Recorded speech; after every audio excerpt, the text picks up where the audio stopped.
Assalamualaikum warahmatullahi wabarakatuh. Salam sejahtera untuk kita semua.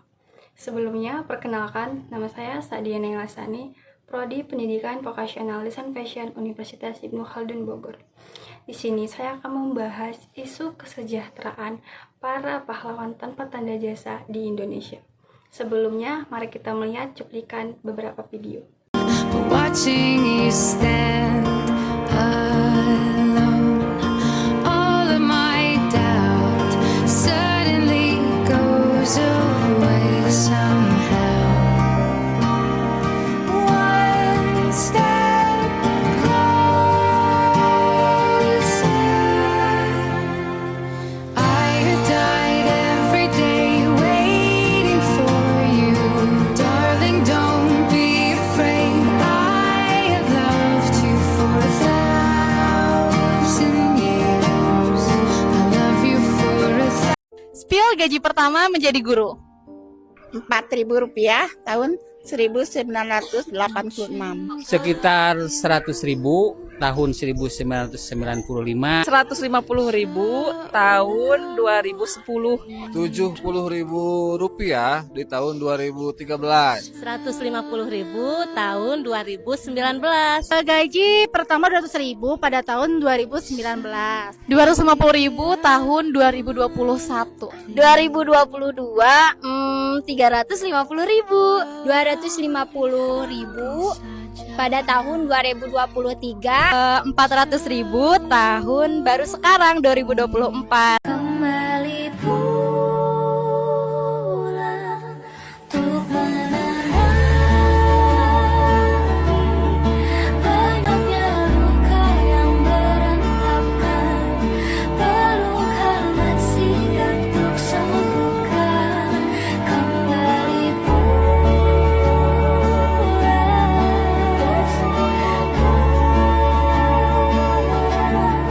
menghiasi diri merayakan Tuhan, Dia sedang berjuang. Jaga Dia, lindungi Dia, karena ada yang menunggunya. Dari video tersebut dapat kita simpulkan bahwa gaji guru honorer di Indonesia masih sangat tidak mencukupi kebutuhan sehari-hari, di mana mereka hanya digaji 300 sampai 1 juta per bulan, bahkan ada yang 3 bulan sekali baru digaji. Seperti yang kita ketahui, guru adalah pekerjaan yang mulia. Guru mendidik dan mengajar kita dari yang tidak tahu baca tulis sampai bisa baca tulis. Dan jam kerja guru bukan hanya ketika jam pelajaran di sekolah berlangsung, tetapi ketika di rumah pun guru juga masih harus bekerja. Contohnya mencari materi untuk diajarkan, kemudian memeriksa atau mengoreksi tugas dari siswanya. Jadi sebenarnya guru ini tuh sangat berkontribusi besar bagi bangsa. Tapi kenapa gaji guru masih belum layak? Dan guru honorer tidak hanya yang masih muda saja. Kita lihat di video tadi, ada guru honorer yang sudah tua, yang pastinya beliau sudah menikah, beliau punya tanggung jawab, beliau punya kebutuhan untuk sehari-hari, keperluan sekolah anaknya, dan keperluan lainnya.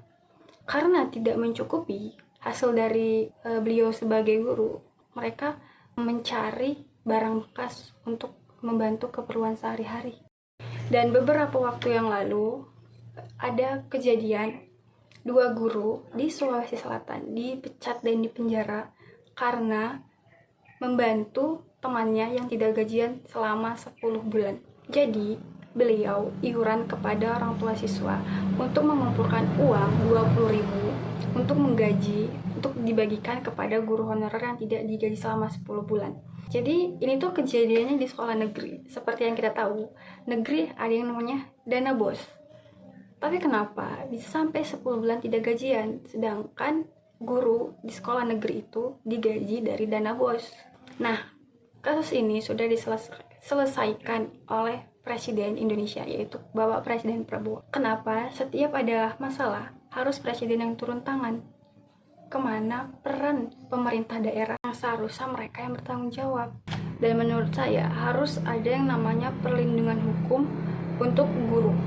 Contohnya dalam kasus tadi, gurunya tidak bersalah karena mereka tidak digaji, jadi mereka mengumpulkan uang untuk menggaji temannya yang belum gajian. Dan ada juga kasus contohnya ketika guru menegur murid atau mungkin memukul, muridnya salah tapi orang tuanya tidak terima atas perlakuan guru tersebut. Jadi karena tidak ada perlindungan hukum bagi guru, maka guru jadi tersangka padahal guru tidak bersalah. Guru mengajarkan yang benar, tapi ya itulah. Jadi menurut saya penting adanya perlindungan hukum bagi guru di Indonesia. Mengatasi tentang guru honorer di Indonesia, pemerintah sudah membuat kebijakan, yaitu harus mengikuti seleksi ASN atau CPNS dan P3K. P3K ini adalah pegawai pemerintah dengan kontrak kerja, jadi lain dengan PNS. Dan menurut informasi yang beredar, batas akhir guru honorer itu pada tanggal 31 Desember 2025, jadi tahun ini terakhir. Jadi sebelumnya, pada tahun kemarin itu udah ada kebijakan bahwa tidak boleh merekrut atau menerima guru honorer, dan tahun ini guru honorer diberhentikan. Dan satu-satunya cara untuk tetap bisa mengajar, untuk tetap bisa mengabdi, para guru honorer tadi harus mengikuti seleksi ASN, yaitu CPNS atau P3K. Dari video tadi dapat kita simpulkan bahwa yang ikut seleksi P3K itu banyak yang sudah tua. Sementara seleksi P3K ini sangat ketat karena ada seleksi administrasi, ada seleksi pemahaman dan keterampilan dalam jabatan yang dilamar. Kemudian ada seleksi kemampuan dalam bekerja sama, dan ada juga seleksi wawancara berbasis komputer. Jadi jika yang mengikuti seleksi ini guru yang sudah tua, sudah pasti penglihatannya berkurang, tapi harus tetap mengikuti rangkaian seleksi, karena kalau tidak mengikuti, mereka tidak akan mendapatkan pekerjaan lagi.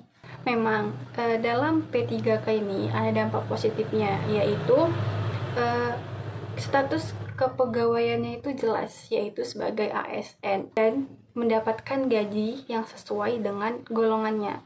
Tetapi ada dampak negatifnya.